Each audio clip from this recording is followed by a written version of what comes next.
I am Matthew Santana. I am here today with Danette Mahabir, writer and author of Leave Alive, Goodbye Domestic Violence. Hey, Hello, thank Danette. you. Thank you for having me, Matthew. No It's a great problem. pleasure. All right. See, the title Leave Alive, Goodbye Domestic Violence. It is a guide and support for those who are currently being victimized.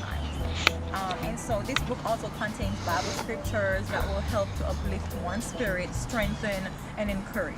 And so at the content page, let's look at the content page for example. I started off writing this book to help parents raising their children to become confident adults.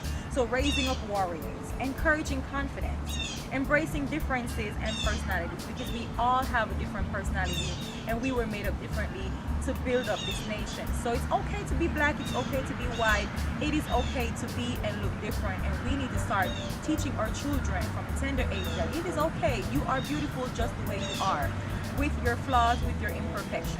And so this book is helping parents as well as we go along. Building self-esteem is my next chapter, identifying toxic relationships. So now we're able as parents to identify toxic relationships, to avoid staying in one that our children will grow up and experience domestic violence, or us being abused, or a father being abusive to a mother, or vice versa. And so after identifying toxic relationships, if you are a parent, then you're going to know how to get out of that. If you are in that situation, then it's going to also help you to identify those signs. And after identifying, how do you avoid a toxic relationship? So my next chapter is avoiding toxic relationship. Live to love, not love to death, because the Bible speaks of till death do us part. But from time to time, it is heard of someone saying, I love you to death. Why not love me until one of us die? So I love you to death can mean if I can't have you, no one else can.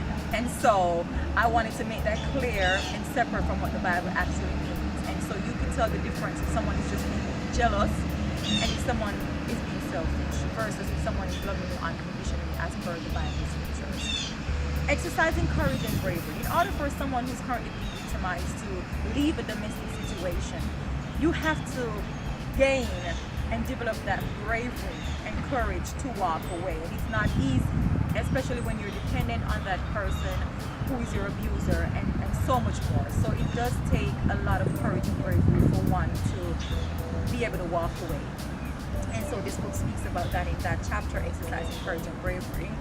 Breaking silence, making sure that you're not keeping this a secret between you and the abuser, making sure that you are confiding in someone, a friend, a family member, getting the right help that you need, all the resources that are available to you out there as victims, such as advocacy centers, making sure that you're filing all your police report, etc. Staying safe, and most people don't understand that after walking away from a domestic situation, it doesn't mean that you are safe. That's when your abuser becomes retaliatory, and you then have to take precautionary measures to make sure that you are still staying safe. All right, from victim to victor. This is going to help persons who, after leaving or while you're there, how do you become a victor versus the victim that you were? And this chapter is going to help all those people. And also the last one is talking about cultivating the advocate in you. So those who want to be advocates, want to help others in our society to live alive, that chapter is going to help them to, become advocates respectively. And the last thing is a letter to my daughter, because I want her to know what you should accept and what is not acceptable.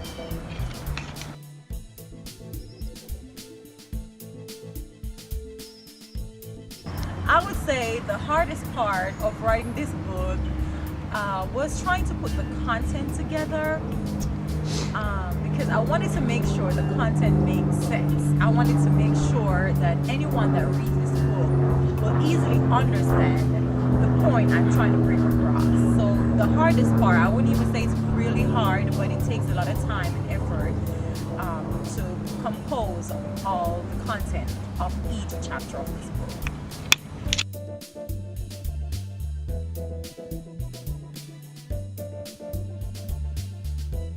Well, for me, the writing process was sometimes exhausting and sometimes it was energizing. I would say energizing because I was pumped up, I knew exactly what I wanted to write about, and so sometimes the content wasn't flowing as I wanted it to.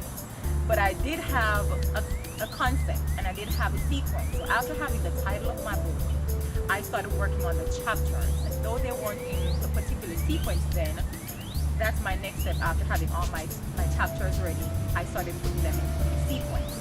After having them in sequence, it was easier for me to start elaborating on each chapter. And sometimes I did get stuck, but I, paused for a while, a few days, a week, picked that book back up because I wanted to make sure the content in this book was well thought out. So it was a really good book for me to write, and the process was also exciting and interesting.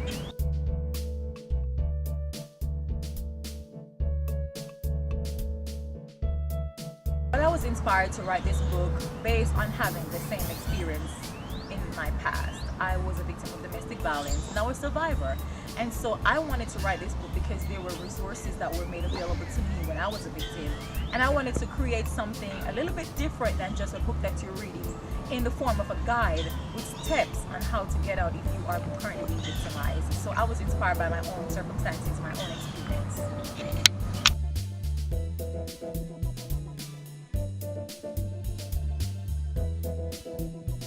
Well, my advice to anyone that picks up this book with the intention to read my book, of course, or purchase this book, my advice to you is if you have kids, this book is going to help you raising your children to become confident adults with high self-esteem. It's going to help you to gain patience when dealing with your children, because that plays a very important role from childhood all the way into adulthood.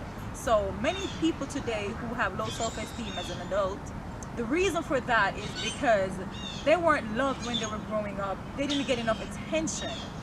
They didn't feel appreciated. They didn't feel like they were part of the decision process and all that stuff. So this book is not only helping victims of domestic violence, it is also inspiration to those who want to become advocates. Being an advocate doesn't mean that you have been a victim in the past, but you may have known someone, you may have had a loved one or a friend or a neighbor that have endured domestic violence. And this book is going to help you, one, getting out safely if you are currently being victimized. Two, it's going to inspire you if you were a victim in the past. Three, it's going to help those who want to become advocates. And four, it's going to help parents better raising your children to know what you're worth and know when to walk away from anything or anyone that does not value your worth.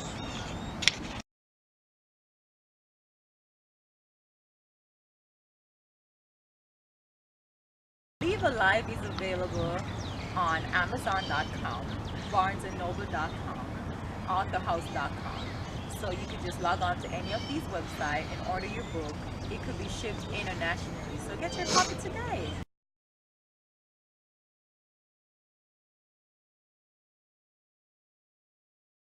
Coming into Walking in the Light, I'm Matthew Santana. You can find Leave Alive, Goodbye Domestic Violence on Amazon.com, BarnesandNoble.com, and AuthorHouse.com. Also on Facebook, Leave Alive Book, or on Instagram, Leave Alive. Thank you.